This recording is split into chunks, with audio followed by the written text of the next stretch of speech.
Algunas escenas de este programa han sido recreadas.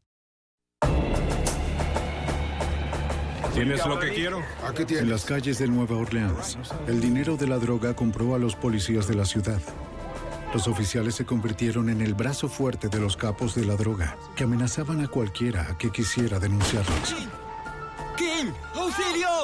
Con una policía contaminada por la avaricia, los agentes encubiertos tendrían que arriesgar sus vidas para vencer a los policías corruptos ocultos detrás de una autoridad deshecha. La evidencia se acumula, no tienen sospechosos evidentes. El centro de comercio es bombardeado. Ted Kaczynski es arrestado. Fugitivo a un prófugo.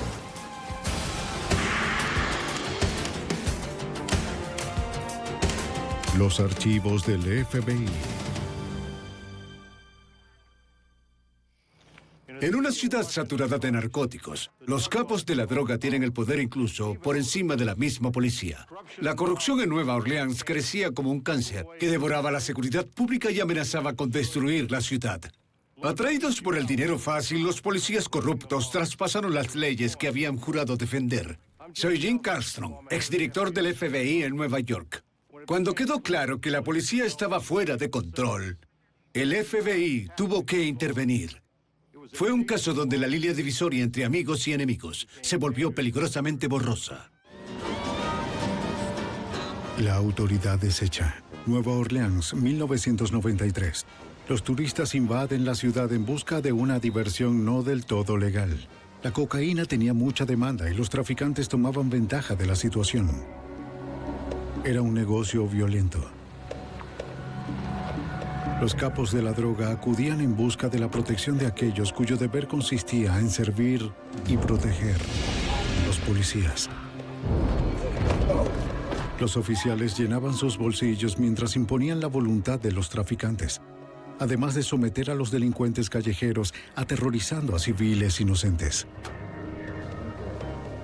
El agente Stan Haddon, de la Unidad de Corrupción Pública del FBI, estaba al tanto del creciente problema. El servicio de inteligencia nos dijo que había mucha corrupción entre los oficiales del departamento. Sin embargo, lo más notorio era que los policías estuvieran trabajando en las calles codo a codo con los traficantes, protegiéndolos y robándoles el dinero que obtenían de la droga.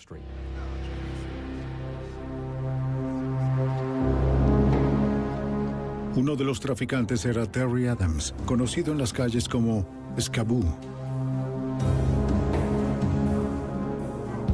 Un traficante menor que había sido extorsionado por el oficial Sammy Williams. ¿Tienes lo que quiero? Vamos, dámelo ya. Pero el dinero que pagaba Scaboo como protección ya no era suficiente para Williams. Durante el día de Navidad, el oficial le exigió a Scaboo el pago de $10,000 en efectivo para las 6 de la tarde. Y lo amenazó con darle una paliza o de 20 años de prisión a cadena perpetua si no aparecía. Esa misma tarde, alrededor de las 5, el agente especial Stan Haddon terminaba un trabajo de último minuto. Haddon Estaba a punto de regresar a su casa cuando atendió una última llamada. Era Scaboo. Lo habían chantajeado y se le estaba acabando el tiempo. No tenía los $10,000 que el policía corrupto le exigía en menos de una hora. ¿Cómo se llaman los policías? Cuando Scaboo me contactó, nos dimos cuenta de que era nuestro mejor chance de hacer algo con respecto a la corrupción policial. Y de inmediato arreglé un encuentro con él en persona. Era imposible conseguir esa suma para las 6 de la tarde. Cuando nos vimos, solo faltaba media hora. Sí, estoy de acuerdo con eso. Haddon y su compañero idearon un plan de inmediato. Creo que esto es lo mejor. Scaboo se encontraría con el oficial según lo acordado, pero llevaría consigo un micrófono del FBI. Los agentes no pudieron reunir $10,000 en tan poco tiempo. Y Scaboo tendría que convencer al policía de que aceptara varios pagos menores repartidos en varios encuentros. Ellos pueden ponerse violentos si tú lo sabes. Has trabajado con ellos. Así es. Haddon le aseguró a Scaboo que estaría bajo vigilancia constante, así que asumió su papel.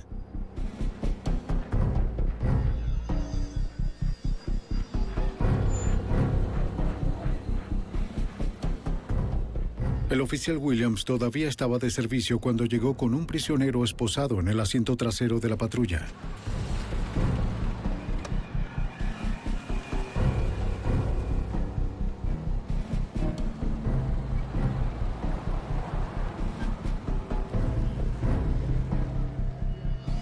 Llevó a Escabú a un sitio solitario detrás de un mercado de pescados.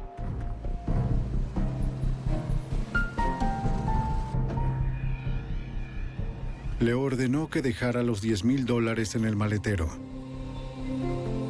Escabú le dijo a Williams que solo tenía $3,000 en ese momento, pero que le pagaría la diferencia más tarde. Si el oficial arrestaba a Escabú, nunca obtendría el dinero restante. Los agentes esperaban que Williams aceptara encontrarse de nuevo con él para recibir más dinero. Así fue y el FBI lo tenía todo grabado en una cinta. Haden creía que este incidente en particular podría ser el primer paso para exponer más corrupción en el Departamento de Policía de Nueva Orleans. Nuestro principal objetivo era idear una estrategia que nos permitiera culpar a la mayor cantidad posible de policías corruptos. En días posteriores, los agentes, junto a los abogados de la Fiscalía de los Estados Unidos, comenzaron a planear la operación con el nombre código de Autoridad Deshecha. El auxiliar de la Fiscalía, Al Winters, aconsejaría a cada agente sobre los pasos que se deberían dar para condenar a los policías corruptos. Estuvimos involucrados desde el primer día. Nos reunimos con los agentes del caso en numerosas ocasiones para discutir con precisión todo aquello que fuera pertinente para avanzar en la evidencia del caso. Como sucede en la mayoría de los casos de corrupción, la evidencia más sólida vendría de interceptar las llamadas telefónicas. De acuerdo a la agente especial del FBI, Karen Jenkins, especialista en intervenir teléfonos, garantizar las grabaciones no es un asunto fácil.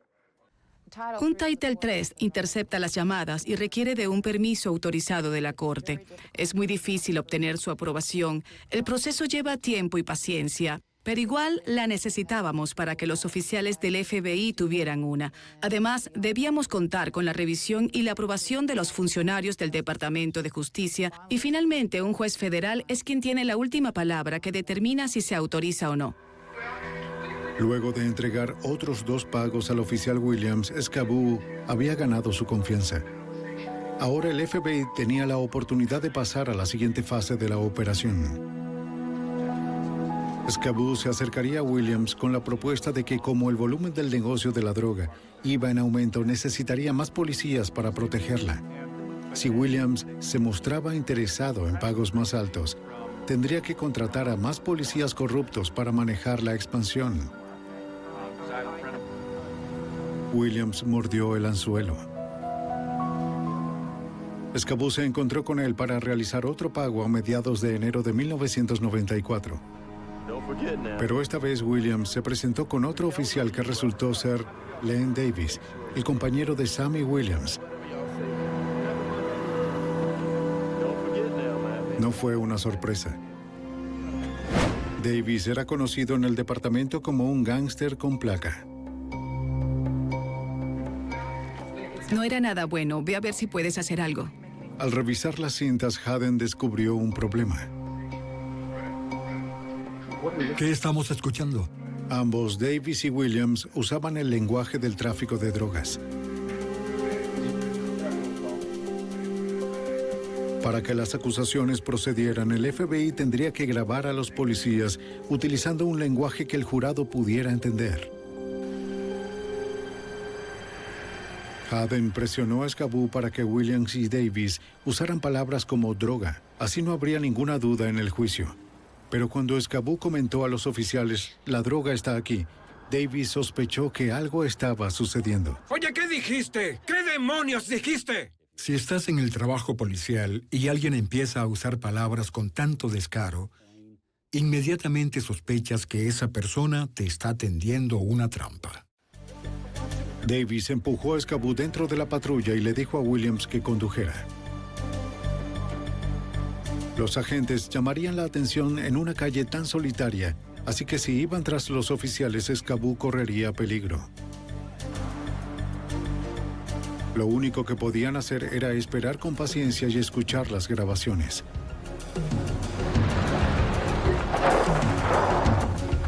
Cuando el auto se detuvo, la furia de Davis estalló.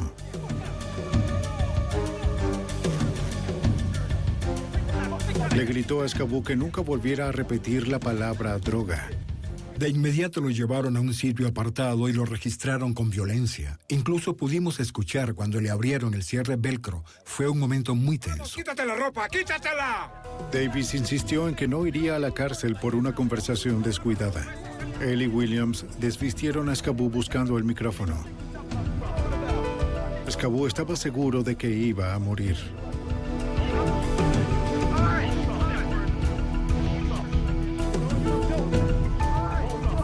Milagrosamente nunca lo encontraron. ¡Está limpio! ¡Está limpio! ¡Sí, está limpio! No voy a ir a la cárcel por esto. Su confianza se restauró. ¿Me entendiste? Scaboo reanudó el trato de protección con Davis y Williams. Para el siguiente trabajo, los policías lo llevaron a una tienda donde se llevaría a cabo la entrega.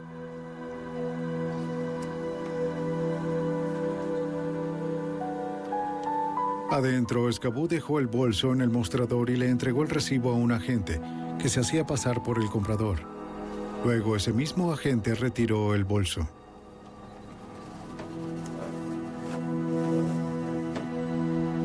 Williams y Davis observaban cómo se realizaba la transacción. Les habían prometido $1,000 por cada kilogramo de cocaína custodiado. Para ellos, cada trato era dinero fácil.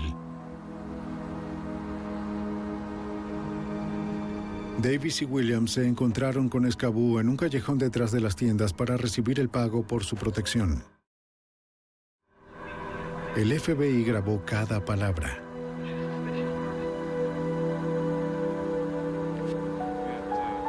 Poco a poco, la operación Autoridad Deshecha armaba su sólido caso contra la corrupción policial. Las grabaciones continuaron hasta la primavera de 1994. Una vez que los agentes estuvieron seguros de que Davis y Williams estaban sólidamente involucrados, el FBI se preparó para ir más allá con la investigación. Con más cocaína para proteger, Williams y Davis necesitaban reclutar más policías corruptos, y los agentes federales esperaban atrapar a cada uno de ellos. Pero sabían que los oficiales podían sospechar del rápido crecimiento del negocio de drogas de Scaboo. Por eso debían involucrar a un traficante importante, alguien cuyo estatus de capo justificara el incremento de los embarques. ¿Quieres uno? Seguro. Está bien. Haden llamó a Juan Jackson, un agente del FBI entrenado específicamente para trabajar encubierto. Que represente a un capo de la droga de la costa este. En aquel momento estaba en la ciudad de Nueva York y fui contactado para concertar una entrevista e incorporarme al caso. Con frecuencia buscan a un tipo de persona con cierta altura, cierto peso, color de piel, o lo que sea que le permita filtrarse en un grupo determinado. Conocido como JJ, el agente representaría al proveedor de cocaína de Scaboo, que usaría Nueva Orleans como el centro de distribución de su producto para el resto del país. Yo era un traficante de alto nivel. Ese era el papel que desempeñaba, con muchas conexiones tanto en Miami como en Nueva York. Con la llegada de JJ, la operación Autoridad Deshecha estaba a punto de crecer de un negocio de droga menor a un negocio de altura. Jackson era uno de los mejores agentes encubiertos del FBI. Era inteligente y tenía experiencia. Pero su vida estaría en manos de un informante, Scaboo, que no tenía ningún entrenamiento. Jackson necesitaba desarrollar una absoluta confianza en Scaboo o los dos morirían. El informante, al vivir en ese mundo, es probablemente para mí el más importante, porque él mismo ha estado allí y ha frecuentado a esa gente. Si no tiene credibilidad, no funciona. Y ese era el mayor reto, hacer que resultáramos creíbles. Jackson y Scaboo ensayaron sus papeles una y otra vez, preparándose para la prueba verdadera frente a Davis y Williams. Jackson, un agente federal del norte, y Scaboo, un típico sureño dedicado toda su vida al tráfico de drogas, necesitaban armar una historia en común. Su versión sería que se conocieron en el ejército y luego de cumplir el servicio se habían mantenido en contacto. De acuerdo. Está bien. Ensayaron y repasaron detalles de su amistad, hábitos y recuerdos falsos que ambos compartían para darlos a conocer en el momento preciso.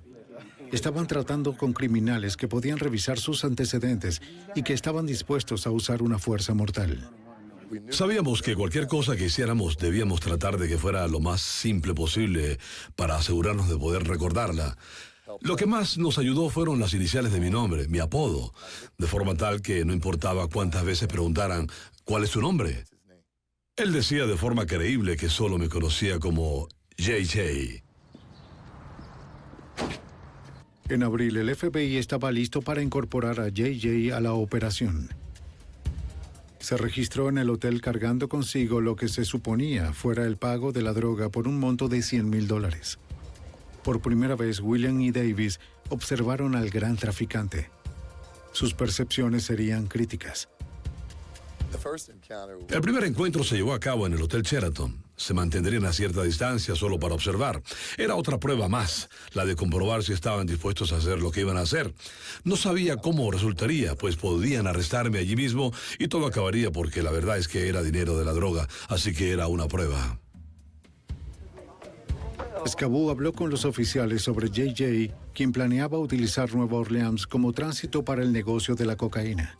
Davis y Williams estudiaban cada movimiento de JJ, mientras él mismo desarrollaba el personaje que representaba frente a sus ojos, el que se volvería su identidad de tiempo completo bajo escrutinio.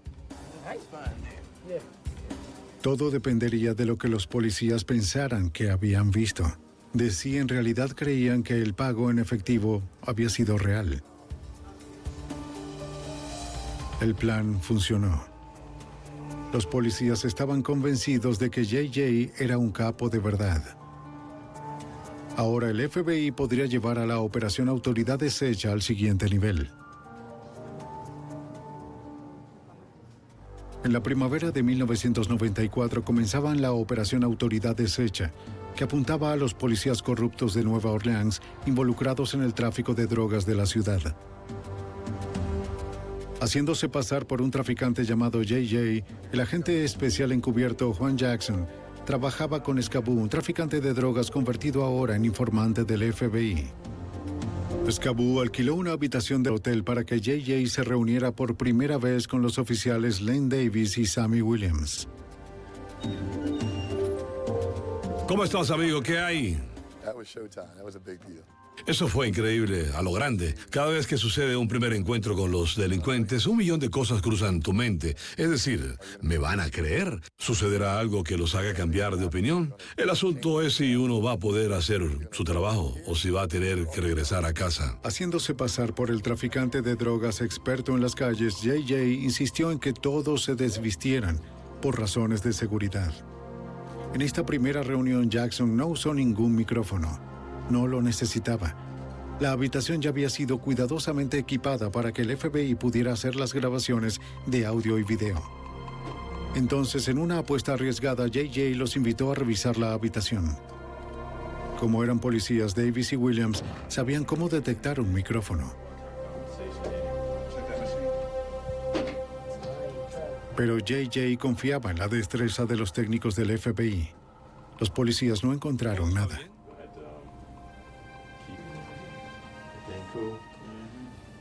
JJ comenzaba a ganarse la confianza de los policías, sin olvidar que ellos están entrenados para detectar el engaño.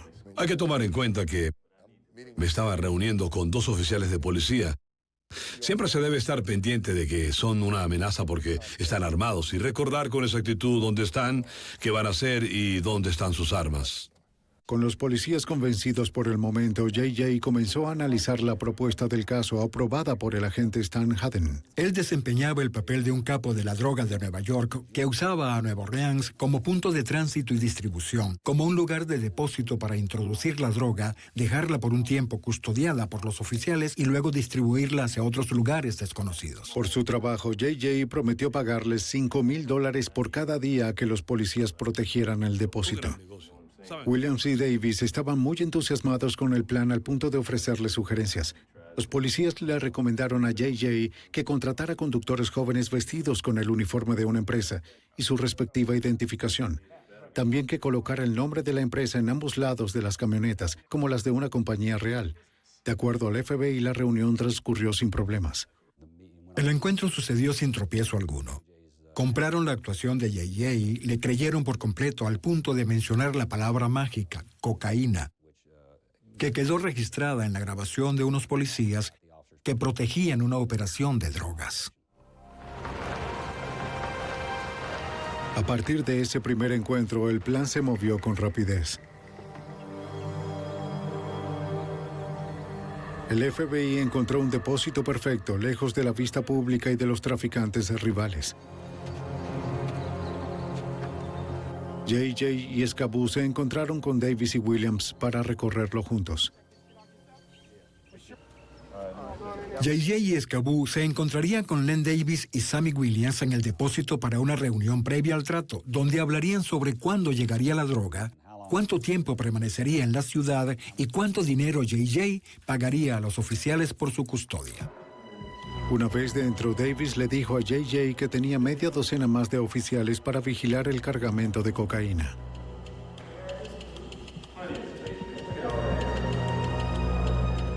Trabajarían en turnos de 10 horas. Los policías uniformados ubicados afuera custodiarían desde allí la cocaína que estaba adentro, por un monto de $250,000 cada envío. En esa reunión de junio se efectuó el primer pago de JJ por más de $10,000. Vigila afuera, hazlo ya. Todo estaba saliendo bien. Pero un solo aspecto del plan del depósito preocupaba a Al Winters, auxiliar de la fiscalía.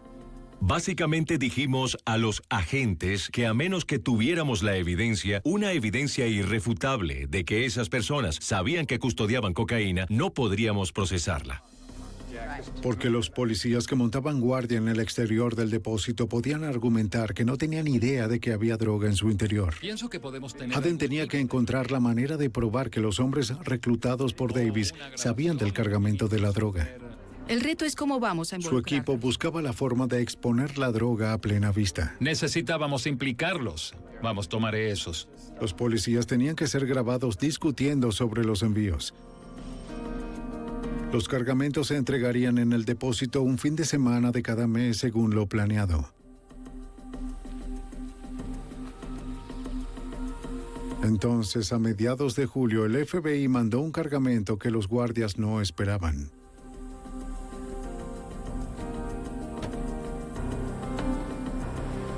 Con un cargamento adentro del depósito, un agente del FBI uniformado como servicio de correo expreso se presentó con otro más. El conductor sorprendió a los policías de guardia al descargar la cocaína a plena vista. Esto fue demasiada exposición para el equipo de Len Davis, que no quería de ninguna manera ver la droga.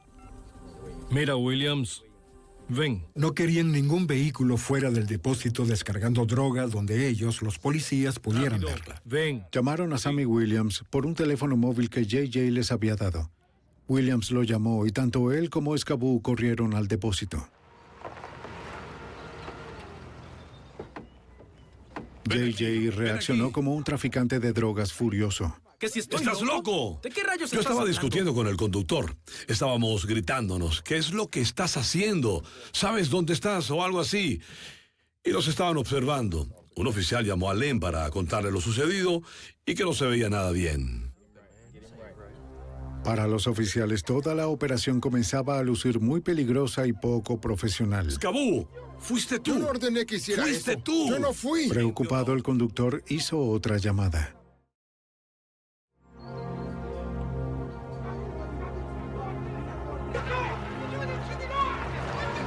¡Estás loco! ¡Estás loco! Sammy Williams llegó para resolver el problema. Mira, Escabú, está bien. ¿Ves con lo que tengo que lidiar? Oigan, ¿qué pasa? ¿Qué está pasando? Solo tienen 5 JJ minutos. explicó que fue el conductor quien echó todo a perder. Les pidió a los policías que escoltaran la camioneta hasta las afueras de la ciudad. A pesar del riesgo, la estrategia funcionó. Al mostrar a unos oficiales que estaban al tanto de lo que había en el interior del depósito. Esto no está bien. Y toda la escena estaba grabada en video. Pero el episodio creó dudas entre los oficiales. O bien JJ era un aficionado o formaba parte de una trampa. De cualquier manera, a partir de ahora lo estarían vigilando más de cerca. La operación Autoridad Deshecha se prolongó hasta el verano, mientras en Nueva Orleans hacía un calor insoportable. En agosto, vigilar el depósito se volvió un trabajo muy duro. Los policías se quejaron del desgaste de sus motores al tener que utilizar el aire acondicionado durante todo el día debido al calor sofocante. Querían un vehículo más cómodo que pudiera soportar las largas horas, tal vez una camioneta. Los oficiales le pidieron a Len Davis que le consiguiera una y Davis se la pidió a JJ. Para la investigación esto significó un gran avance. Los sudorosos policías acababan de darle al FBI una oportunidad de oro. Fue un golpe de suerte. Un día Len se acercó para decirme que sus oficiales estaban quejando porque debían dejar el aire acondicionado prendido por horas y sus autos comenzaban a recalentarse, que estaban consumiendo cada vez más combustible. Alquilamos una camioneta y una vez que colocamos los dispositivos pudimos interceptar muchas más conversaciones. El FBI rápidamente completó el papeleo requerido para que la corte autorizara la instalación de micrófonos en la camioneta. Los expertos con mucho cuidado instalaron tecnología de última generación. Tenían que tener un sonido de alta calidad que durara meses sin necesidad de mantenimiento alguno. La camioneta era un caballo de Troya perfecto para obtener información interna. Una camioneta tan nueva y brillante creó sospechas entre los oficiales que se preguntaron si alguien la había manipulado. Querían saber con exactitud dónde Davis había conseguido el vehículo. Nunca antes había visto esta camioneta. Como JJ se había ganado por completo la confianza de Davis, le dijo a los policías que él mismo la había alquilado. ¿Qué piensas ahora? ¿Estás conforme? Él respondía por ella. Digo que está bien. Se calmaron los temores. Yo mismo. ¿Qué piensas ahora? Davis no quería que nadie obstaculizara el flujo de sus pagos. El FBI pronto descubriría cómo Davis cuidaba sus intereses despiadadamente. Luego de 3 meses de la operación Autoridad Deshecha, más y más policías eran investigados por el FBI. Len Davis y el agente encubierto JJ se reunían con frecuencia para discutir el cargamento de la droga y sus respectivos pagos a cambio de la protección policial. Davis hacía amenazas frecuentes. Me decía, nosotros manejamos esta ciudad y hacemos lo que queremos. Me lo reiteraron muchas veces. Y si sentían que de algún modo todo esto debía terminar, así sería. Pero a Davis le gustaba el dinero. JJ sabía que mientras el dinero circulara, nunca cerraría la operación. Davis reclutó más oficiales y estableció sus actividades a través de su teléfono móvil. Pero se quejaba de la cuenta. Responde el teléfono. Tienes razón. Así que JJ le ofreció a Davis un nuevo teléfono sin cargo. Mañana mismo lo tendrás. Era otra manera en la que el FBI podría rastrear a los policías involucrados en el tráfico de drogas. Está bien, es un obsequio, amigo. Los micrófonos que el FBI instaló en la camioneta del depósito estaban funcionando. Una noche, 2 guardias de turno llevaron unas prostitutas a la camioneta. Los micrófonos registraron todo, hasta las indiscreciones sexuales de los policías. Cuando Jenkins lo escuchó, telefonió enseguida a JJ. La situación era una oportunidad para atrapar a los policías cometiendo una falta. JJ llamó a Davis para quejarse y de paso ver qué más se podía grabar en la cinta. Le dijo a Davis que había revisado el depósito y pudo constatar que los policías no lo estaban custodiando, que él no pagaba a unos oficiales para que tuvieran sexo. Le ordenó a Davis que arreglara la situación. Davis llegó furioso. Su gente amenazaba con arruinar toda la operación. ¿Qué diablos están haciendo adentro? ¡Abran la puerta! Len estaba enojado. Era un hombre de negocios de principio a fin y quería que todo funcionara como debía, a su manera. Y estaba muy molesto porque yo estaba molesto. Así que llegó al sitio y los echó a todos. La llamada de JJ hizo que Davis fuera duro con todos esa noche. ¿Qué debo hacer? Pero el episodio disparó grandes sospechas entre los policías corruptos. Ahora sentían que JJ era el problema y creían que ellos podían manejar mejor la operación por su propia cuenta. Discutieron la manera de asesinarlo. Y sus planes alarmaron a la agente Karen Jenkins. Cuando escuché esas conversaciones donde amenazaban con hacerle daño a nuestro agente encubierto, sentí un escalofrío en la espalda. Me asusté y antes de venir a Nueva Orleans ya había trabajado con JJ en otra oficina, así que lo conocía personalmente y estaba muy preocupada. A pesar de las amenazas a su persona, JJ estaba determinado a continuar con los planes de expandir la operación conservando a los policías. Le prometió a Davis que el cargamento mayor llegaría antes de Navidad. Después movería los envíos a otra parte de la ciudad. De eso es de lo que te estoy hablando. ¿Estás de acuerdo? Sí. Mientras tanto, JJ tenía que lograr que se grabara más evidencia en la cinta sin que Davis sospechara. Él era muy cuidadoso. Observaba todo y ponía mucha atención a lo que yo decía. Hubo conversaciones en las que utilizamos la palabra cocaína y contaba las veces que la había usado. Hasta me decía, JJ, dijiste cocaína 6 veces. JJ, dijiste kilo 5 veces, así que tenía que tener cuidado. Al mismo tiempo, Haden y su equipo tenían que hacerle seguimiento a otro asunto que escucharon. Los policías amenazaban con matar a los hombres que llevaban la droga y querían también robar la Cada vez cocaína. más desconfiados, eso es. Los agentes aceleraron los tiempos de entrega y establecieron nuevas rutas al depósito para mantener a los policías fuera de control. Con tantos oficiales corruptos, el FBI no podía hacer una limpieza por sí solo. Los agentes necesitaban a alguien poderoso dentro de la fuerza policial para que fuera un aliado contundente. A pesar del riesgo de una posible fuga de información, decidieron pedir ayuda dentro del Departamento de Policía de Nueva Orleans. En octubre de 1994 sucedieron cambios en la ciudad gracias al nombramiento de un nuevo jefe de policía, Richard Pennington. Era un foráneo que venía de Washington, D.C., contratado para transformar la policía corrupta de la ciudad. Así que acaba de mudarse. ¿Por qué no se sienta, por favor? El FBI invitó al nuevo jefe a una Las noticias reunión. no son del todo buenas, desafortunadamente. Entonces Haden le presentó a JJ. Le informó a Pennington que la operación Autoridad Deshecha estaba dejando al descubierto la corrupción profunda de la policía que estaba a punto de dirigir. Su cooperación sería crítica para el éxito de la operación. En las calles de Nueva Orleans, Davis y Williams aún estaban en servicio activo patrullando su territorio. Len Davis tenía una larga lista de quejas públicas en su contra. Durante las rondas de aquel octubre, Davis y Sammy Williams patrullaban el complejo habitacional Desire. ¡Oye! Al ver que un par de policías se acercaban, 2 jóvenes huyeron corriendo. Williams persiguió a uno de ellos, lo golpeó y lo dejó sangrando en la calle.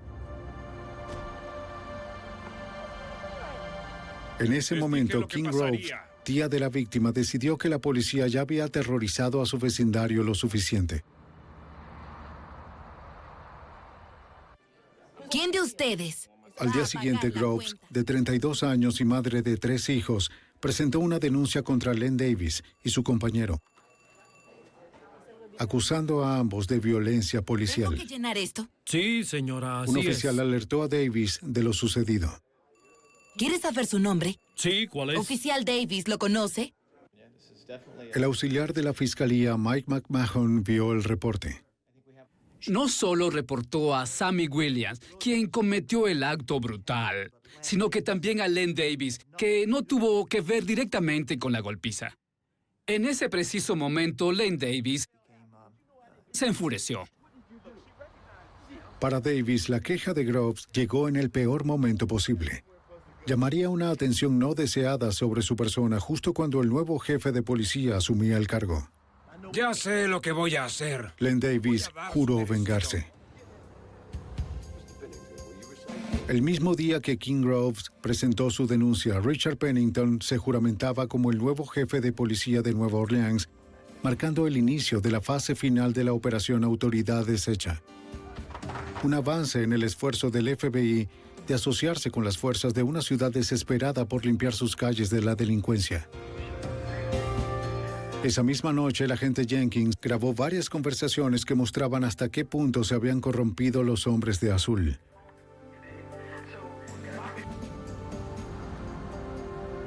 La primera llamada era en clave. Horas después de la juramentación de Pennington, Len Davis hizo una llamada desde su teléfono móvil. Le dio una orden a un hombre desconocido. Necesito que hagas un 30 para mí, ¿sí? El FBI grabó la conversación, pero como Davis habló en un código modificado, los agentes no sabían lo que significaba. 14:30 de la calle Washington, ya sabes. ¿Puedes hacerlo? Mientras intentaban descifrarlo, los agentes grabaron una segunda llamada aún más perturbadora. Esta vez un hombre no identificado llamó a Davis. En ese momento, un policía anunció por radio un homicidio en el complejo habitacional Desire. El nombre de la víctima era King Groves. Cuando Davis escuchó la noticia, gritó, "Rockabye". Era el grito triunfal de un asesino. Cuando Mike McMahon, el auxiliar de la fiscalía, lo escuchó, más tarde quedó impactado. Tan pronto como confirmaron el nombre de King Groves, Davis apagó la radio y luego, en la conversación grabada de su teléfono móvil, se pudo escuchar su exaltado grito de satisfacción, confirmando que King Groves estaba muerta. Cuando los agentes revisaron las cintas y chequearon los registros telefónicos, descubrieron que el hombre al que llamó Davis era Paul Hardy. Davis le solicitó a Hardy un 30, el código policial usado normalmente para reportar un homicidio. Pero aquella noche Davis lo usó para ordenar el asesinato de King Groves. Gracias a su investigación, los agentes pronto descubrieron que Hardy era conocido como un traficante de drogas que lideraba una pequeña banda de ampones. Con la ayuda de 2 cómplices, Hardy actuó fríamente, rápido y por solo $300.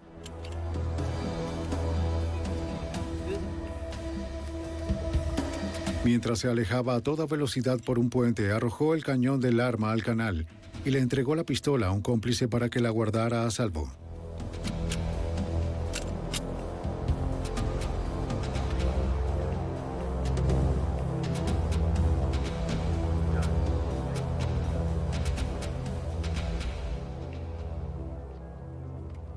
Cuando el FBI se dio cuenta del rol de Davis en el homicidio, creció la preocupación de los agentes por la seguridad de JJ. Poco después, JJ se encontró con Davis y trató de notar algún indicio de que pudiera estar inquieto o molesto. Pero no notó nada extraño. El homicidio de King Groves parecía más bien haberlo relajado. JJ todavía tenía que desempeñar su parte de un traficante de drogas. Aunque se sentía un tanto incómodo, se cuidó de no tocar el tema del asesinato. Gracias. Quería hacerle muchas preguntas, pero me contuve. La única que le hice fue si había sucedido algo diferente desde la última vez que nos vimos. Dijo que no y seguimos como si nada hubiera pasado. ¿Era un asesino a sangre fría que probablemente lo pudiera matar a uno en un instante? Sí. Luego de ver lo que Davis y sus policías eran capaces de hacer, JJ tenía sobrados motivos para creer que él sería el siguiente. No estaba al tanto de que ya estaban planeando cómo matarlo. Días después de que Len Davis ordenó el asesinato de King Groves, el FBI se enteró de más amenazas por parte de los hombres de Davis. Un oficial de policía de Nueva Orleans, que colaboraba con la operación Autoridad Deshecha, recibió una amenaza anónima acompañada del obituario de King Groves. El mensaje era claro. Todo aquel que hable, muere. Haden, tenemos un problema. Aquel día, Stan Haden descubrió aún más amenazas en contra de JJ y los otros agentes. De acuerdo. La agente Jenkins grabó a 5 policías en el depósito conspirando para matar a JJ y a los hombres que llevaban los cargamentos. Sí. Entonces, robarían la cocaína para venderla ellos mismos. Haden no tenía opción. El FBI tenía que detener la operación antes de que fuera demasiado tarde. El asunto es este. Y una vez que nos dimos cuenta de que las vidas de nuestros agentes encubiertos estaban en peligro, tuvimos que reaccionar. Teníamos que hacer algo. El FBI debía acelerar su plan de la gran entrega que JJ había prometido a Davis. Un cargamento de cocaína tan grande que requeriría de media docena más de policías para custodiarla.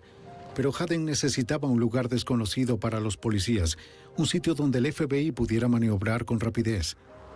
Él y su equipo revisaron la parada de camiones Mardi Gras en la avenida Campos Elíseos. El sitio tenía buen acceso a la carretera, además de representar poco riesgo para el público en caso de un tiroteo. La cocaína llegaría en un camión de 18 ruedas y luego sería descargada en vehículos que serían escoltados por los oficiales hasta las afueras de la ciudad. Cada detalle tenía que estar previsto. El plan requería el trabajo coordinado de 85 agentes ubicados estratégicamente a lo largo de toda la ruta.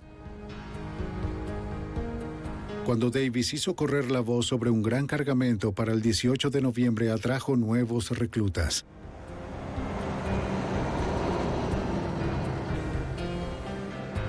Cuando el cargamento de cocaína de $250,000 llegó, Davis y Williams, junto a su gente, estaban listos para protegerlo.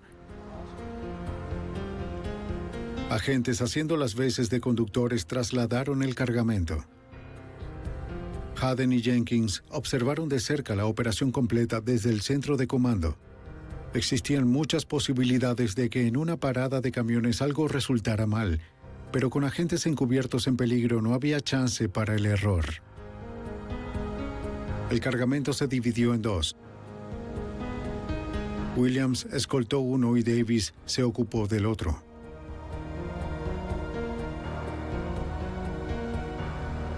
Guiaron a los conductores hasta las afueras de la ciudad para protegerlos de otras bandas de narcotraficantes y de la intervención de la ley.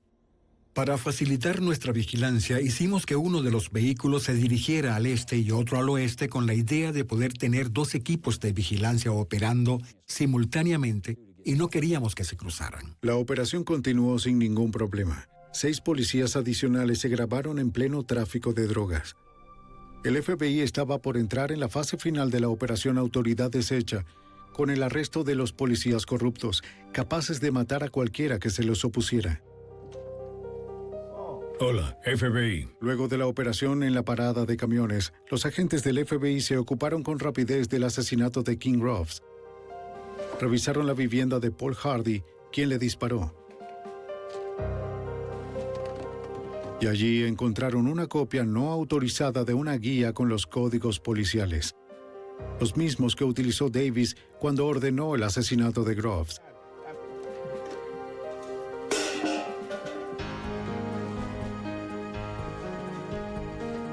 Luego registraron la casa de uno de los cómplices de Hardy, donde hallaron el arma homicida, una pistola 9 milímetros. Las 2 investigaciones, Operación Autoridad Deshecha y el homicidio, se cerraban al mismo tiempo.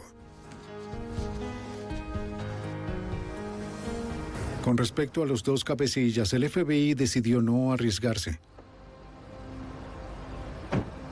¡Hey! Por eso los agentes detuvieron a Davis al día siguiente en su casa, cuando estaba fuera de servicio. Las manos en la cabeza. ¿De qué está hablando? Oiga, Las yo manos soy en la un cabeza. oficial de policía. El criminal con placa fue arrestado por cargos federales de narcotráfico y por el asesinato de King Groves. Yo no hice nada. Para el socio de Davis, Sammy Williams, los agentes usarían un enfoque diferente. Haden decidió ubicar a Williams del lado de la fiscalía. Funcionó.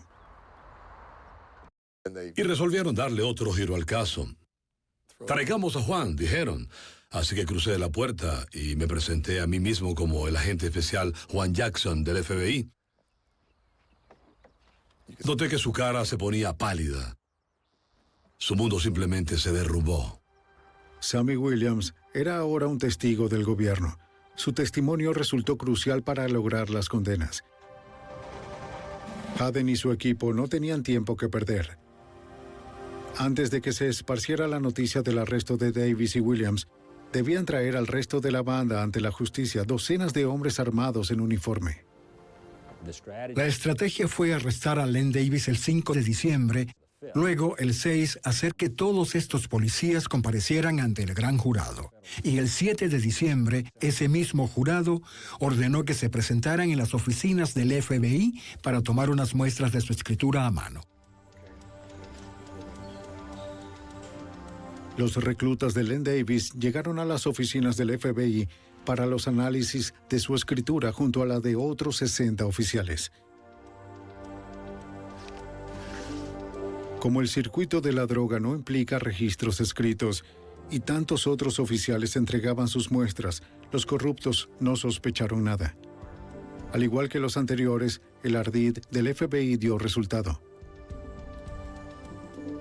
Uno por uno, más de una docena de policías corruptos de Nueva Orleans fueron arrestados. Fue una forma segura de proceder porque obviamente todos estos oficiales estaban armados y enfrentaban cargos muy serios. Fue una manera de evitar un potencial derramamiento de sangre y cualquier resistencia por parte de los acusados. En la corte, las grabaciones del FBI armaron un caso sólido en contra de los policías. Los videos y también los audios hablaron con tanta claridad que erradicaron cualquier duda que los miembros del jurado pudieran tener. La agente Karen Jenkins sabía que la evidencia era contundente. Los miembros del jurado fueron capaces de escuchar por sí mismos lo que los oficiales decían. Fueron capaces de ver sus acciones gracias a los videos disponibles. Ese no soy yo, puede ser cualquiera.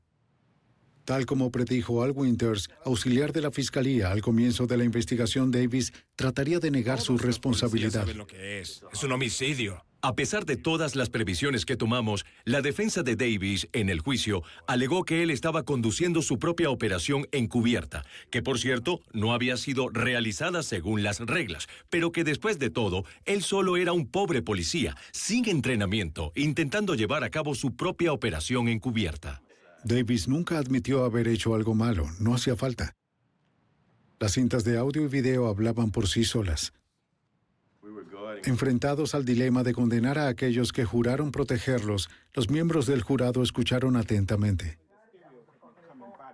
Las cintas eran escalofriantes. Y a medida que se presentaban en la corte, hubo un silencio como el de una catedral. ¿El jurado ya tiene su veredicto? Sí, su señoría, lo tenemos. Que el acusado se ponga de pie. El jurado solo deliberó 15 minutos. Por favor, lea el veredicto. Nosotros, miembros del jurado, encontramos al acusado culpable de asesinato en primer grado y lo sentenciamos Len Davis fue sentenciado a muerte por el asesinato de King Ruffs, aunque más tarde se cambió su sentencia por la de cadena perpetua. En otros 2 juicios, Davis y sus cómplices se enfrentaron a 18 condenas por tráfico de drogas. 15 oficiales fueron condenados a prisión. Como Sammy Williams cooperó con los oficiales, fue sentenciado a solo 5 años. Nunca más podría usar una placa. Ha manchado el uniforme que alguna vez usó, pero debo reconocer con desagrado que este tipo de crímenes solo pueden ser resueltos con la cooperación de gente como usted. Caso cerrado. Para la policía, el caso Haden significó una prolongada y dura mirada al espejo. Me parece que la ciudad de Nueva Orleans fue muy tolerante con este tipo de conductas que se hubieran considerado inapropiadas en cualquier otro sitio del país. Pero es parte de la cultura de aquí. Aunque soy nativo de Luisiana, esto fue un llamado de atención para todos los ciudadanos de Nueva Orleans porque hubo un problema muy serio con la policía y ese problema debía resolverse. Uno hace un juramento y cuando uno lo hace no hay ninguna excusa para romperlo. Creo que colaboramos. Creo que ahora el enfoque es distinto. Creo que el reclutamiento, los salarios y todo lo que se refiere al Departamento de Policía de Nueva Orleans es ahora distinto. Bajo la dirección del jefe Pennington, el Departamento de Policía de Nueva Orleans se reorganizó despidiendo a más policías corruptos. La casa se limpió. El Departamento de Policía y el FBI continúan trabajando unidos para imponer la justicia en las calles de la ciudad. Algunas escenas de este programa han sido recreadas. Un banco es robado. No hay testigos. Su presidente desapareció sin dejar rastro. Cuando un cadáver apareció, la investigación criminal aumentó de forma seria.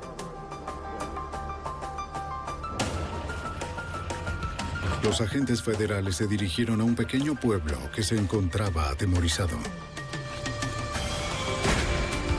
La evidencia se acumula, no tienen sospechosos evidentes. El centro de comercio es bombardeado. Ted Kaczynski es arrestado. Fugitivo a un prófugo.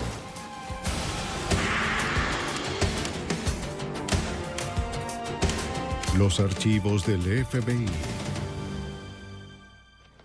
Cuando en la pequeña comunidad de Noel, Missouri, descubrieron que su banco fue robado, estaban impactados. Y cuando el presidente del banco desapareció, se indignaron. Pero las cosas no siempre son como parecen. Y cuando las pistas comenzaron a surgir, los hechos fueron más horribles de lo que nadie hubiese imaginado. Soy Jim Castron, exdirector del FBI en Nueva York. Para los agentes federales, el robo de este banco se convirtió en un caso complicado de la ciencia forense y de una tenaz determinación.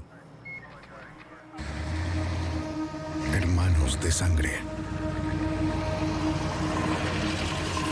Puente Kauskin sobre Ground Lake, Oklahoma, poco después de las 3 de la madrugada.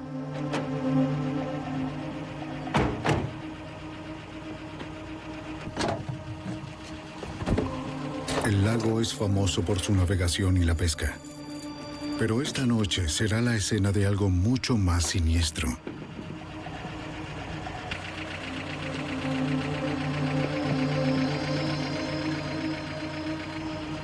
Un crimen macabro, planeado y ejecutado de forma meticulosa. Haré lo que quieras. Un asesinato a sangre fría que destrozará la tranquilidad del pueblo de Noel, Missouri. ¡No, no! ¡No! Vámonos.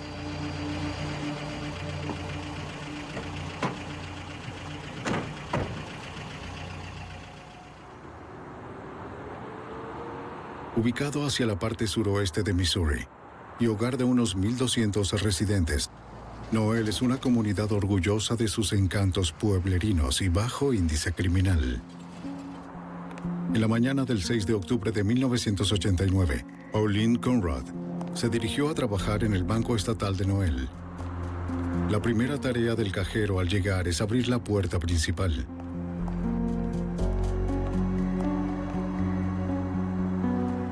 Pero Conrad encontró las puertas abiertas. Pensó que quizás el presidente del banco, Dan Short, había llegado temprano. Pero mientras recorría el banco no vio a nadie.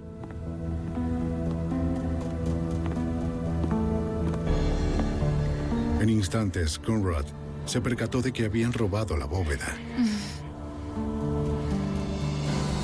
La policía de Noel y el alguacil del condado de McDonald, de Missouri, respondieron a la llamada del 911 de Conrad.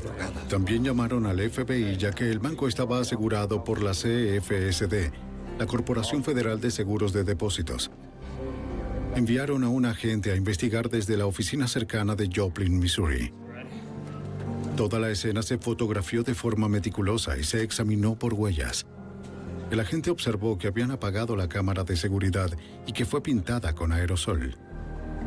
Los casquillos encontrados debajo de la cámara indicaron que los asaltantes usaron un arma calibre .45. Los investigadores descubrieron que los ladrones huyeron con más de $71,000, incluyendo 145 kilos de monedas de 25, 10 y 5 centavos. También guardamos dinero aquí. De forma extraña, más de $100,000 en billetes fueron dejados en un cajón sin llave. El presidente del banco, Dan Short, era uno de los 4 empleados con acceso a la bóveda y su tiempo de cierre. Sin embargo, fue el único de los 4 que no había llegado esa mañana. Interrogarlo era esencial para la investigación. El vicepresidente del banco, Mark Ullman, le dijo a los investigadores que Short tenía pensado trabajar hasta tarde la noche anterior. El temporizador de la bóveda no fue activado esa noche. Dan fue a trabajar y tenía la costumbre de hacerlo hasta tarde, a diferentes horas en la semana, pero esa noche en particular lo puso en espera, de modo que pudiera regresar después y abrir la bóveda de forma manual. Los agentes se preguntan si de hecho Dan Short regresó al banco esa noche. El alguacil condujo hasta la casa de Short en Arkansas, cerca de la frontera de Missouri. Pero no había nadie en casa y su camioneta roja no estaba. La ausencia de Short alarmó a los investigadores. No podían evitar preguntarse qué papel jugó el banquero en el robo. En pocas horas se esparció la noticia del crimen en la comunidad asombrada.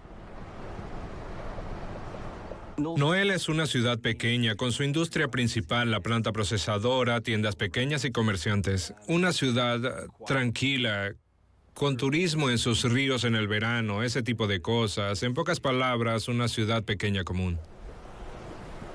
Estos tipos de crímenes no sucedían aquí.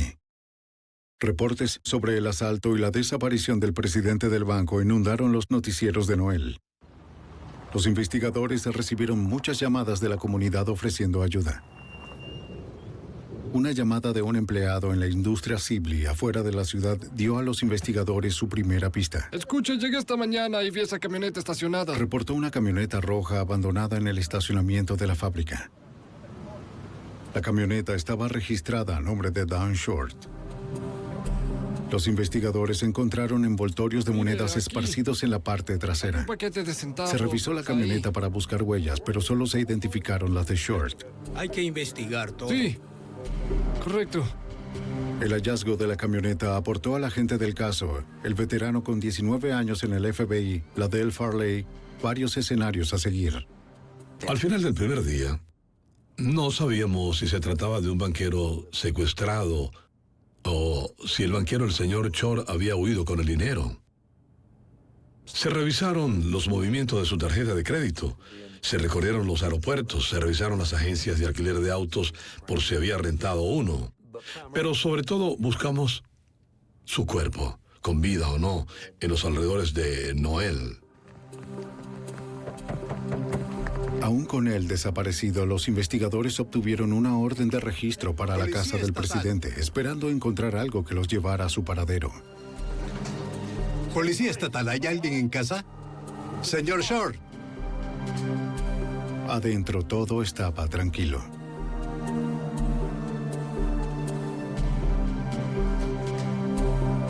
Oficial, observe esto. En la cocina descubrieron un bote de basura volcado que indicaba quizás una pelea.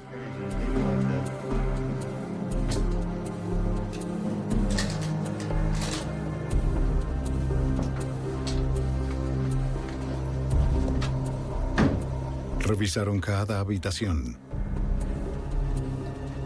Mike, ven un momento.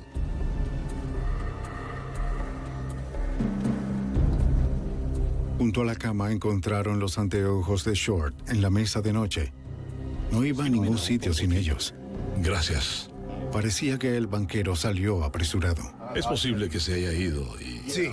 Aún así, era imposible determinar por la búsqueda si había huido o si fue secuestrado. Sin señales de Short, los agentes recorrieron su vecindario buscando una pista.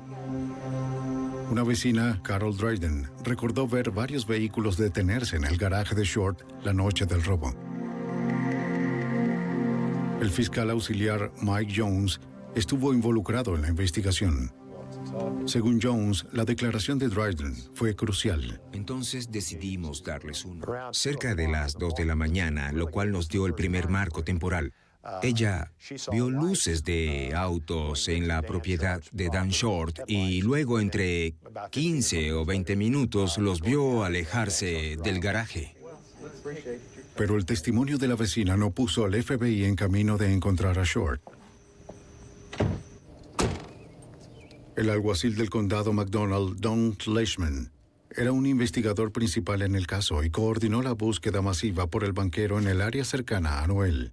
Establecimos centros de comando en la zona oeste de Noel. Se desplegaron grupos con rutas a recorrer. La patrulla tenía su helicóptero y nosotros nuestros aviones. Comenzamos una búsqueda por tierra y desde el aire. Partiendo de la ubicación donde se encontró la camioneta de Short, equipos de búsqueda registraron el área en círculos concéntricos, esperando encontrar un rastro de Short en las cercanías. 5 días después del crimen, aún no había rastros del presidente del banco. Mientras se expandía la búsqueda a Farley y 22 agentes de la oficina de Kansas formaron equipo especial con la fuerza policial local. Para albergar ese número de personas, el FBI estableció comandos en la armería del lugar. Mientras desempacaban, seguían llegando pistas de los residentes. Un dato provino del camionero Buddy Mills. Tras escuchar sobre el asalto, Mills le informó a la gente lo que vio en la carretera de Noel la mañana del robo. Fue a las 3 de la mañana. Al regresar del trabajo cerca de las 3 de la mañana, él vio 3 vehículos saliendo de la ciudad. Uno de ellos coincidía con la descripción de la camioneta roja de Short. Avanzó junto con una camioneta bicolor. La otra camioneta oscura siguió a Mills por un tiempo, hasta que tomó la ruta hacia la cercana Arkansas. Esto concordó con los autos que Carol Dryden recordó ver fuera de la casa de Short a las 2 de la mañana. El relato de Mills reforzó el marco temporal para el crimen. Farley se reunió con la ex esposa del presidente del banco, Joyce, quien estuvo casada con Short por 25 años. A pesar de su reciente separación, Joyce destacó que era un padre amoroso con sus 2 hijos. ¿Quieres hablar un poco con usted sobre su esposo? Tras trabajar muy cerca de él en el banco durante algunos años, nunca presenció ninguna irregularidad. Sin embargo, Short era el único sospechoso del FBI por el momento, y luego de varios días de búsqueda, seguía desaparecido. El 11 de octubre, una pareja que pescaba en Grand Lake, más allá de la frontera estatal de Oklahoma, buscaba un buen lugar para lanzar el sedal. Se dirigieron a su lugar sombreado favorito. Esperando atrapar a algún róbalo, avistaron lo que parecía un grupo de algas flotando en el agua. Al acercarse, hicieron un descubrimiento espantoso.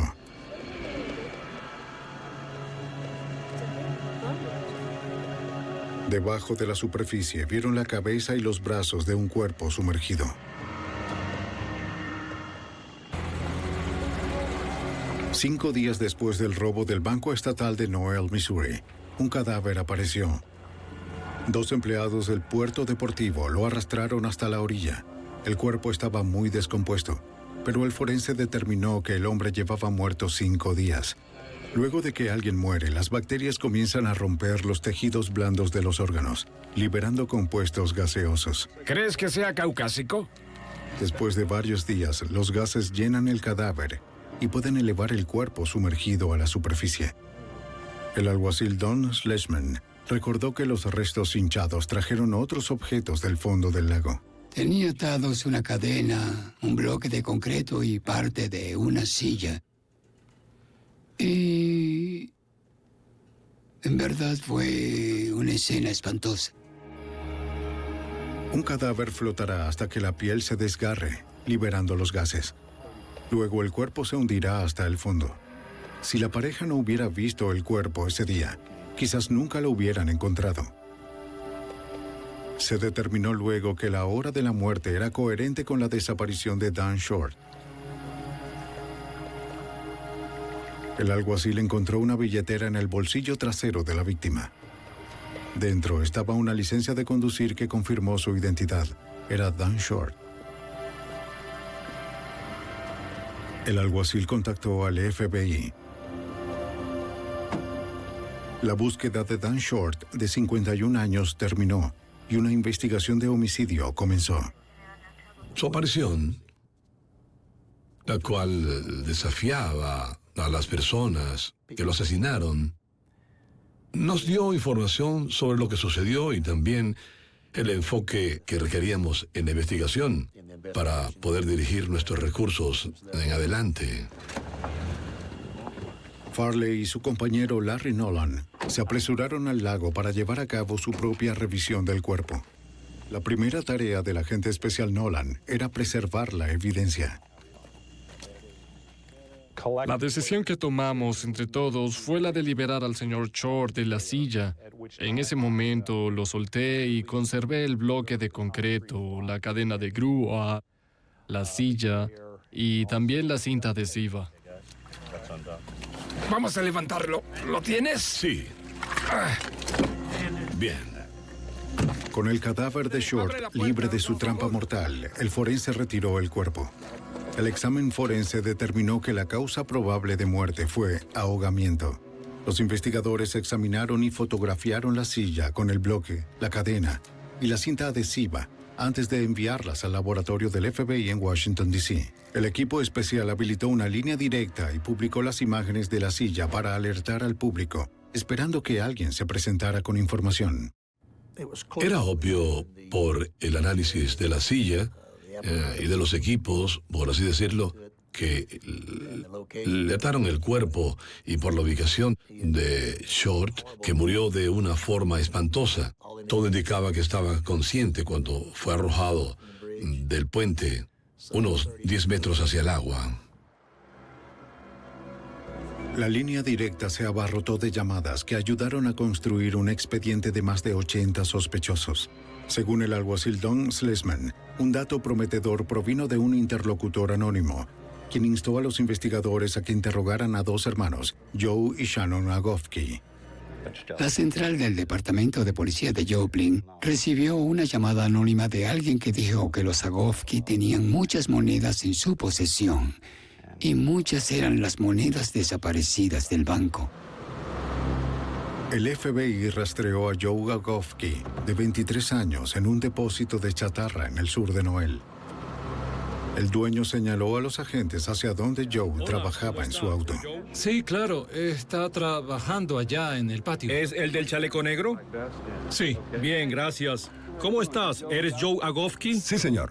Joe dijo que la noche del robo estuvo en la casa de su novia a más de 64 kilómetros de Noel. ¿Podemos hablar con ella? ¿Vive por aquí en el área? Sí, señor. Bien, excelente. También estamos interesados en unas armas calibre .45. Se mostró colaborador y les dijo que tenía dos armas calibre .45. El mismo calibre del arma que se usó para hacer disparos en la cámara de seguridad. Le preguntaron si podían probar las armas. Joe aceptó e indicó a los investigadores que las armas estaban guardadas en su casa. Su hermano Shannon, de 18 años, estaría allí para atenderlos. ¿Dónde está la mesa de tu hermano? Ahí. Cuando los agentes llegaron, Shannon Agofsky les mostró dónde tenían las armas guardadas. Shannon le dijo a los investigadores que la noche del asesinato estaba en la casa de su madre, donde aún vivía en el momento del crimen. Muy bien. No hay problema si no las llevamos a la comisaría. Después de disparar ambas armas, los agentes enviaron los casquillos al laboratorio del FBI. Los examinadores determinarían que no coincidían con las encontradas en el banco. Para el agente Farley, era un callejón sin salida. Ambos expresaron su deseo de ayudar en la investigación si podían. Ambos tenían coartadas para la noche del crimen.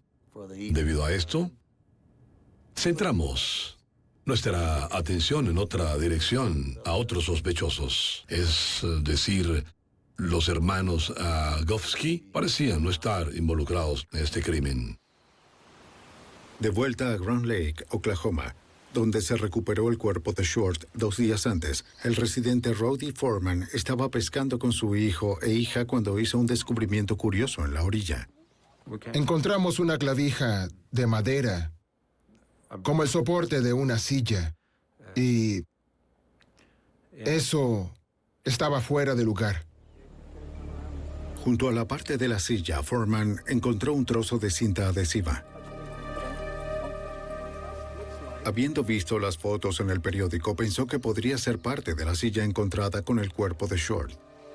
Envió a su hijo a buscar bolsas plásticas en su casa para preservar su hallazgo. El alguacil Don Schlesman y su compañero condujeron hasta Oklahoma para interrogar a Foreman sobre su descubrimiento. Me preguntaron, ¿tienes una pieza de evidencia? Y les dije, no sé si es evidencia, encontré un trozo de cinta adhesiva. Y su respuesta fue, Dios mío, ¿no es maravilloso?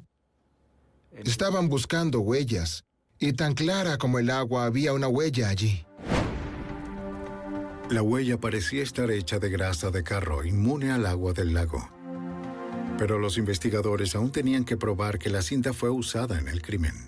A pesar de que la cinta contenía huellas, esa pieza de evidencia no era relevante a menos que se demostrara que era parte de la silla o del objeto en el cual el señor Short fue ahogado.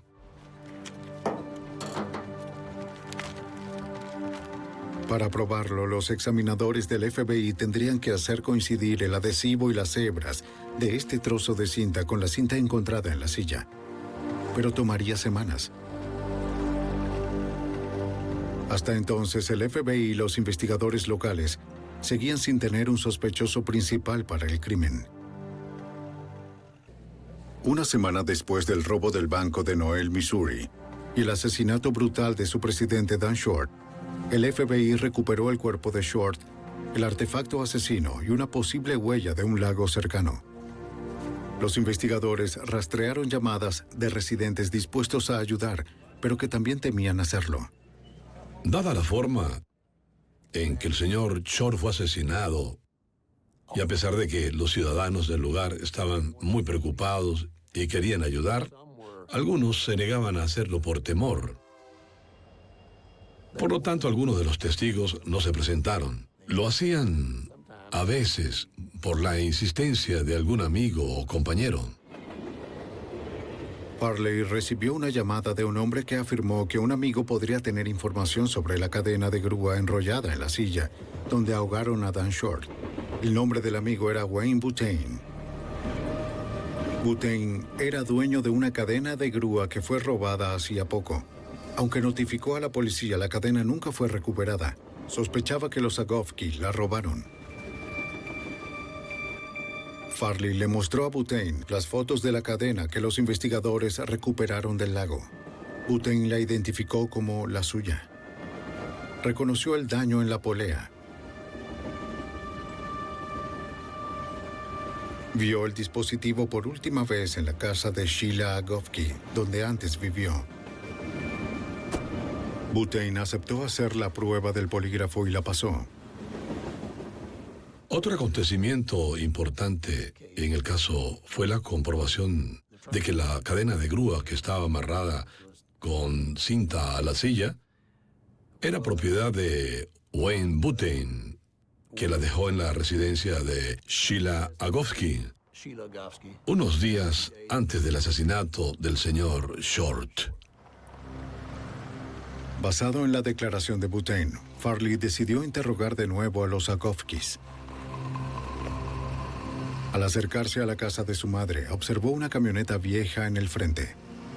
Coincidían mucho con la descripción de uno de los vehículos que Buddy Mills vio la noche del robo al banco.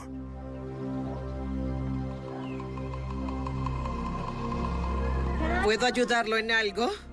Sí, señora. Farley interrogó a Sheila sobre la cadena de grúa desaparecida, pero ella afirmó no recordar nada. ¿Y una cadena de grúa como esta? También corroboró la coartada de Shannon, diciendo que estuvo en su casa la noche del robo. No sé nada al respecto. No tengo idea. Está bien. Está bien. No puedo ayudarlo en nada. Aprecie su tiempo. Estaremos en contacto. Farley se fue, sospechando que ella sabía más de lo que decía.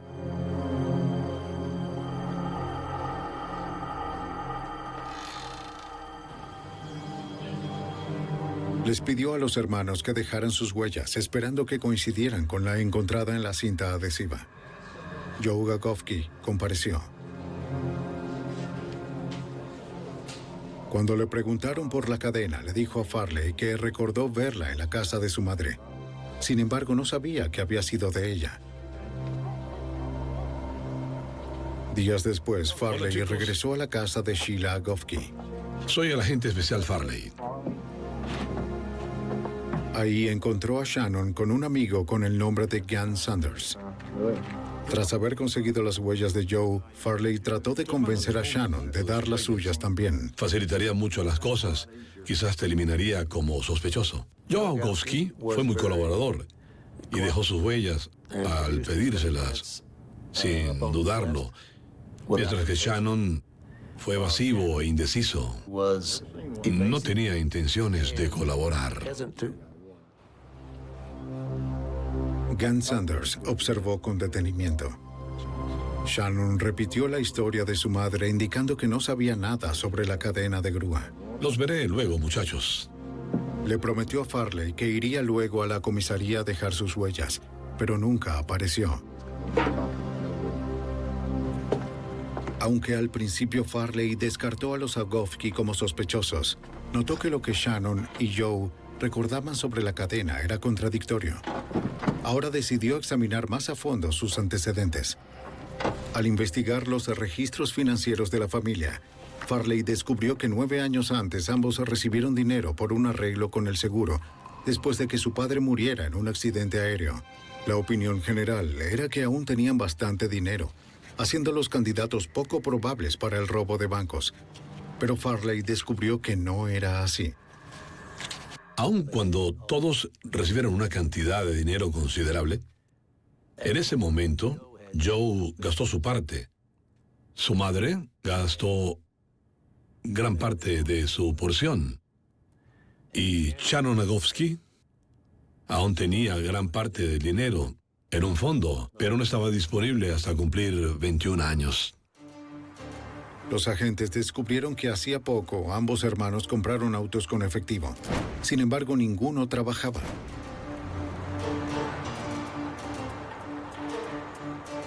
Los investigadores también determinaron que Shannon, de 18 años, gastó más de $5,000 desde el robo. A pesar de que los gastos de los hermanos Gagofsky parecían sospechosos, Farley seguía sin una prueba sólida que los conectara al robo y al asesinato. Al revisar los informes policiales y las declaraciones de los testigos, hizo una nueva conexión. El conductor Buddy Mills dijo haber visto 3 vehículos dejando Noel en la noche del robo. Eso indicaba que había un posible tercer sospechoso. Si 2 de los vehículos fueron conducidos por los hermanos Gagofsky, quizás el otro fue conducido por uno de sus amigos. Farley recordó al joven que conoció en la casa de Gagofsky el día que interrogó a Shannon, Gan Sanders. Sanders era un reciente compañero de cuarto de Shannon. Farley lo rastreó hasta la chatarrería. El compañero más cercano que pudimos identificar de Shannon y de Joe Gagofsky era Gan Sanders. Sí, lo recuerdo, claro. Se descubrió que Gan era buen amigo de Joe y Shannon desde antes y después del robo y del asesinato. Pero Sanders dijo que no sabía nada del robo y del asesinato, aunque no ofreció ninguna coartada para la noche del robo. Farley decidió interrogar de nuevo a Shannon, esta vez con una máquina de polígrafo. Lo que debes saber de esta prueba es que no será dolorosa.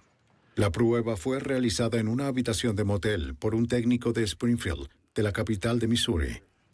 Los investigadores usan el polígrafo como una herramienta para descartar a posibles sospechosos. La máquina monitorea las reacciones de estrés del sujeto en 3 maneras. Las ondas ajustadas al pecho registran el mínimo cambio en la respiración. Electrodos de bajo voltaje colocados en los dedos detectan humedad en la piel. Y una pulsera en el brazo mide los cambios en la presión sanguínea. El interrogatorio basado en el principio de respuesta de lucha o huida. Necesitaré que no te muevas. Cuando el cerebro percibe una amenaza psicológica o física, el cuerpo reacciona aumentando la presión sanguínea, el ritmo cardíaco y la respiración. Se le preguntó a Shannon Agofsky sobre Dan Short, el robo y el asesinato. ¿Le robaste una cadena de grúa a Wayne Button? No. ¿Asesinaste a Dan Short? No. Basado en su reacción fisiológica, el forense determinó que el hermano menor estaba mintiendo sobre su conocimiento del crimen. Era obvio para Farley que de alguna manera Shannon estaba involucrado, pero necesitaba más evidencia contundente para presentar cargos. En diciembre de 1989, los Agofsky fueron citados a presentarse frente a un jurado para responder unas preguntas bajo juramento. Cada miembro de la familia dio testimonio por separado. Todos, Shannon, Joe y Sheila, negaron algún conocimiento del robo del banco y del asesinato de Dan Short. Después del interrogatorio, se le solicitó de nuevo a Shannon que proporcionara las huellas de forma voluntaria. Entonces aceptó y fijó una cita. En Washington, D.C., los analistas del FBI continuaron examinando los artículos enviados por los agentes en Noel, tratando de hacer coincidir la parte de la silla y la cinta recuperada por Foreman con la silla y la cinta que estaba atada a Dan Short. Un forense confirmó que la madera encontrada por Rowdy Foreman formaba parte de la misma silla a la que Dan fue atado. El trozo de cinta con la huella era la pieza de evidencia más prometedora. Pero ¿la cinta usada coincidía con la de la silla y el cuerpo? Sí, coincidía. Los forenses fueron capaces de relacionar estas porciones de cinta al comparar el desgarro, las fibras y el adhesivo. La cinta encontrada por Foreman tenía 2 huellas en ella. Compararon las huellas con las de Joe Agofsky, pero no coincidieron. Farley recordó que este descubrimiento no fue una mala noticia. El forense de huellas me notificó que las encontradas en la cinta eran similares a las de Joe Agofsky, pero no idénticas. Y me advirtió que las huellas de hermanos a menudo eran similares en su patrón. Por lo tanto, obtener las huellas de Shannon Agofsky era imprescindible. A pesar de que le dijo al gran jurado que suministraría sus huellas, Shannon nunca lo hizo. Pero esta vez Farley obligaría a Shannon a cumplir al presentarle una citación. De mala gana, Shannon Agofsky concedió sus huellas al FBI 5 meses después del robo y del asesinato. Dado que comparar sus huellas con las encontradas en la cinta tomaría semanas, Shannon era libre de irse. Pero el agente Farley no se quedó de brazos cruzados. Sabía que Gus Sanders era cercano a ambos y quizás sabía más del crimen de lo que declaró. Así que decidió confrontarlo.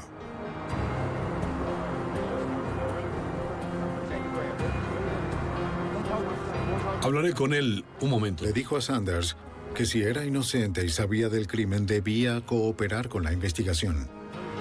Pero si Sanders estaba protegiendo a los Agofsky y eran acusados del robo y del asesinato, sería encarcelado por encubrimiento y complicidad. Pero aún sin una coartada sólida, seguía como sospechoso del crimen. Pero Sanders no dijo nada.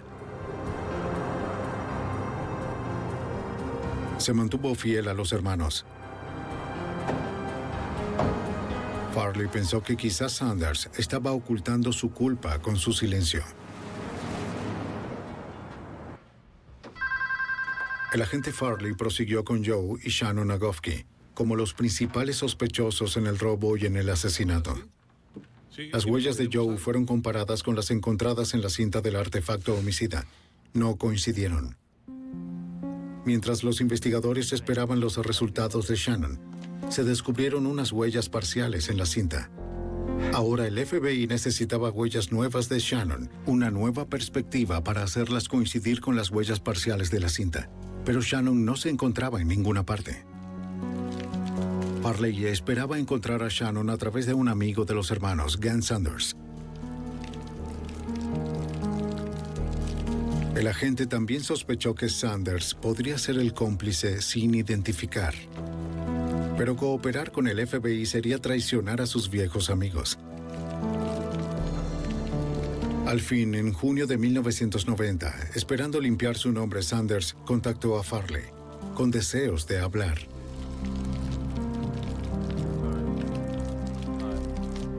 Los investigadores le dijeron a Sanders que pensaban que él había ayudado a cometer el robo del banco y el asesinato con los hermanos Zagofsky. Pero Sanders afirmó que no tenía nada que ver con el crimen. Sin embargo, sí admitió su participación en un incidente más reciente. Una noche de finales de diciembre de 1989, Shannon y Joe Zagofsky irrumpieron en una casa en Missouri y robaron varios rifles. Los hermanos se reunieron con Sanders más tarde esa noche ajustando la segunda parte de su plan de acción. Al día siguiente, Sanders y Shannon condujeron más allá de la frontera con Arkansas y vendieron las armas. Era una infracción federal. Sanders recordó otra ocasión cuando los hermanos trataron de convencerlo de participar en otro crimen más violento, meses después del asesinato de Dan Short. El alguacil Don Schlesman recordó cómo los Zagofsky trataron de reclutar a Sanders. Y le dijeron, no haremos más cosas infantiles.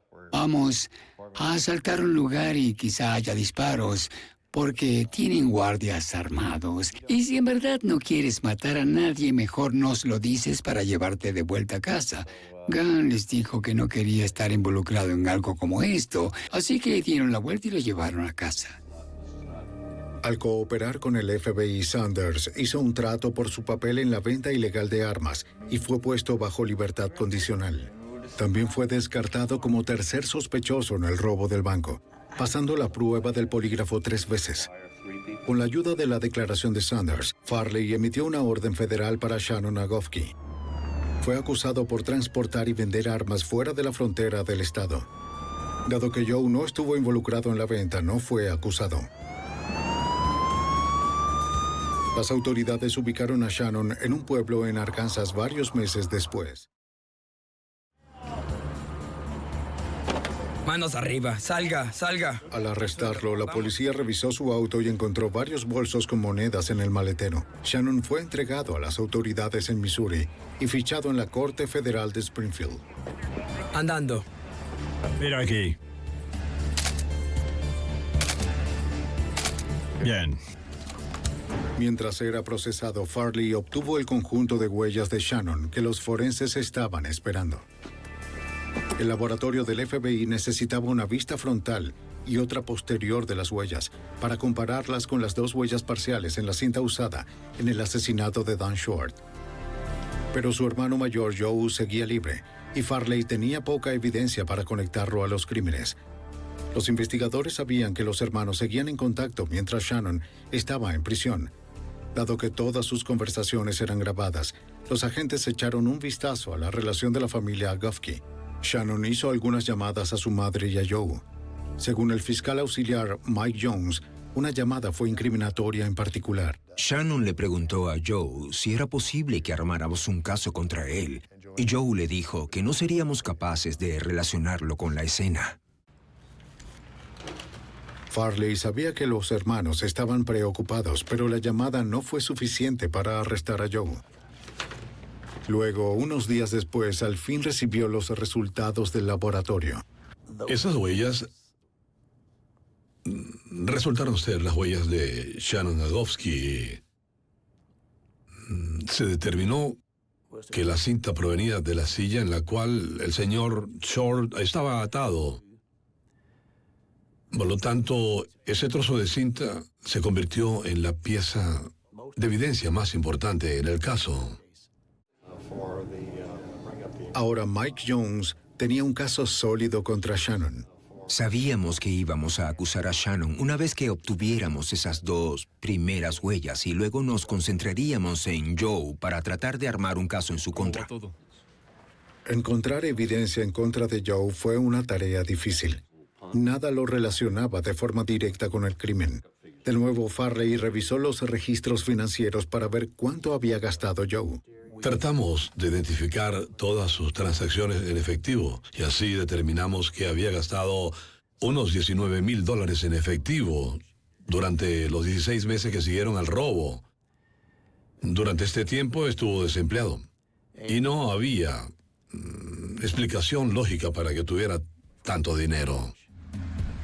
Analizando los registros telefónicos de Joe, Farley hizo otro hallazgo importante.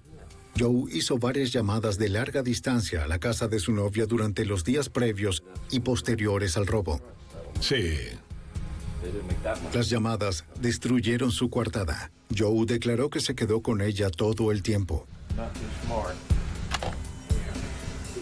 Contactaron a Sanders para un interrogatorio adicional, esperando que pudiera decir más sobre la implicación de Joe. Sanders les contó a los agentes sobre una conversación que tuvo con ambos hermanos. Ese suceso ocurrió en la chatarrería de Sammy Skaggs. Los 3 trabajaban en uno de los autos y Sammy Skaggs les informó que el banquero de Joplin había venido a buscar su auto. Al parecer, eso generó un comentario, creo que de Joe, sobre lo que debían hacer los 3 era seguir a un banquero, seguirlo hasta su casa, atraparlo, secuestrarlo y forzarlo a llevarlos al banco y abrir la bóveda. En ese momento, Sanders estuvo de acuerdo en que sería una forma fácil de hacerse rico. El plan mostró de forma siniestra lo que pudo haberle pasado a Dan Short. Era obvio para el FBI que los hermanos tenían el conocimiento, el motivo y la oportunidad de llevar a cabo el homicidio y el robo. Basados en la evidencia reunida, Joe Gagowski fue arrestado más de 2 años después del espeluznante crimen. Ambos hermanos fueron acusados de 3 cargos federales relacionados al robo del banco y al asesinato. ¿Pero la evidencia sería tan sólida como para condenar a los hermanos? Los investigadores confiaban en que sí. Casi 3 años después del robo al banco y cruel asesinato, el agente del FBI, Ladell Farley, entregó a los fiscales toda la evidencia que el equipo especial había reunido. Al revisar sus expedientes, los agentes le describieron los planes y acciones de los Gagowskis al fiscal auxiliar Mike Jones y sus colaboradores. Estaban decididos a probar sin duda alguna que los hermanos cometieron el crimen. El FBI descubrió que Joe Gagowski, al requerir información sobre la oficina del banco, había abierto una caja de depósito semanas antes del crimen. El vicepresidente del banco, Mark Allman, les dijo a los investigadores que Joe tenía especial interés en Dan Short. Insistió en preguntar quién era Short y dónde vivía. Es nuestro presidente. ¿Quieres conocerlo? No, gracias. Solo preguntaba quién era. Al regresar a casa, Joe dibujó planos del banco y planeó el crimen con Shannon. Decidieron hacer el trabajo antes del amanecer para que no hubiera testigos. Entrarás por la puerta principal. Una vez dentro, quiero que inhabiliten las cámaras. De acuerdo, bien. Para entrar a la bóveda, necesitarían a alguien que tuviera las llaves y supiera la combinación. Para eso secuestrarían a Dan Short, el presidente del banco, y lo obligarían a abrir la bóveda. Después necesitaban asegurarse de que nunca más hablara. Así que una vez que tengamos esa combinación será... Pensaron que sería dinero fácil. La vida sería buena con su nueva fortuna. Ahora limpiemos esas armas. En las primeras horas del 6 de octubre, Joe y Shannon Gagowski pusieron su plan en marcha. Actuando como un vigía estaba un cómplice no identificado, quien condujo la camioneta azul. Era el mismo vehículo que la vecina Carol Dryden recordó ver cerca de la casa de Short una semana antes de su secuestro. Los hermanos cargaron la camioneta de su madre con el equipo que necesitarían para cometer el crimen. Alrededor de las 2 de la madrugada llegaron a la casa de Dan Short, un viaje corto a través de la frontera con Arkansas.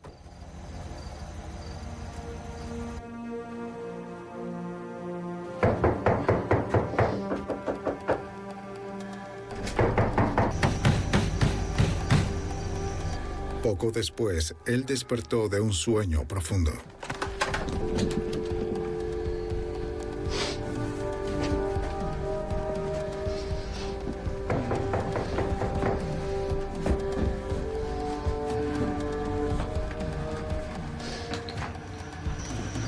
¿Quién es? Los intrusos serían las últimas personas que vería. ¡Que no escape! Short trató de huir, pero no tuvo oportunidad con los hermanos y su cómplice. ¿Dónde están las ¡Dios llaves? mío! ¡Las llaves! ¿Qué llaves? Lo amenazaron Las con cintas. matarlo a menos que entregara sus llaves del banco. No me hagan daño. Tengo hijos. ¡Cállate! Silenciándolo, los intrusos arrastraron afuera a Short. El horror continuó mientras empujaban a Short en el asiento delantero de la camioneta.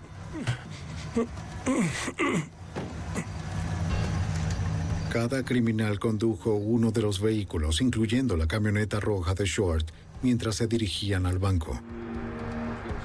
El agente Farley y los fiscales continuaron reconstruyendo los eventos del 6 de octubre.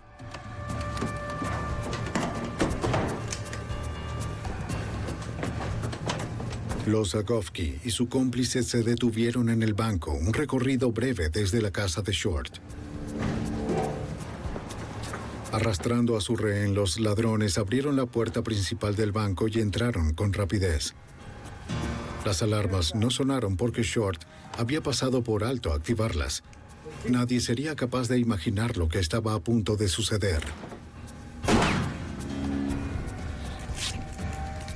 Vamos, al escritorio. Después de arrancar la cinta adhesiva de su boca, Al escritorio. llevaron a Short a la bóveda y tomaron las llaves de la caja. Luego lo obligaron a decirles la combinación. 43 derecha. Está abierta. Una vez dentro, tomaron todo lo que estaba a su alcance y se largaron. ¡Vamos o te vuelo la cabeza! ¡Andando! Arrojaron el dinero a la camioneta. Temiendo por su vida, Short cumplió con cada una de sus demandas, pero los ladrones lo golpearon con la pistola y lo dejaron inconsciente. En su camino hacia las afueras de Noel, Buddy Mills se cruzó con los hermanos. Después de pasar la intersección, los tres vehículos aceleraron, los dos primeros dirigiéndose a Grand Lake.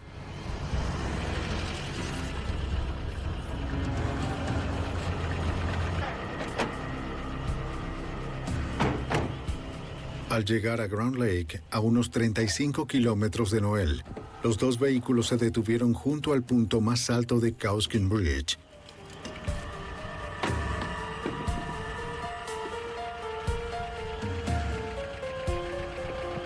Allí, Shannon y el cómplice desconocido se prepararon para matar a Short, ahogándolo. En su apuro, Shannon se quitó sus guantes para asegurar un trozo de la cinta. Y sin darse cuenta, dejó unas huellas de grasa. Eso no es necesario. ¡Para! No lo hagan. Luego los dos ataron la cadena de grúa robada. Haré lo que sea. Lo que quieran. Al terminar, cargaron a Short sobre el puente. No. No, no.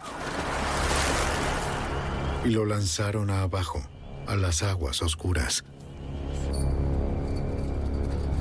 En el primer juicio en septiembre de 1992, la evidencia era tan sólida como para persuadir a un jurado de acusar a Shannon y a Joe Zagofsky de 3 crímenes federales relacionados al robo, el secuestro y el uso de armas durante los actos ilícitos. En el juicio estatal, solo Shannon fue encontrado culpable del asesinato.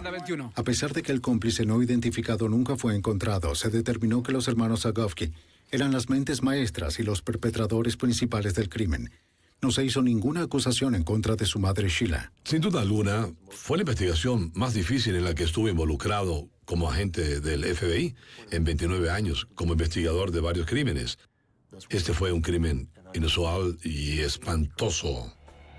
Hoy Joe y Shannon Zagofsky cumplen condena sin libertad condicional.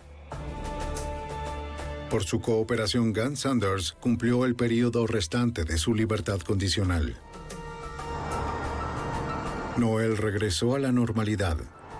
Se cerró un capítulo violento en su historia. Sin embargo, dado los crímenes de estos hermanos de sangre, nunca será el mismo lugar tranquilo e inocente que una vez fue.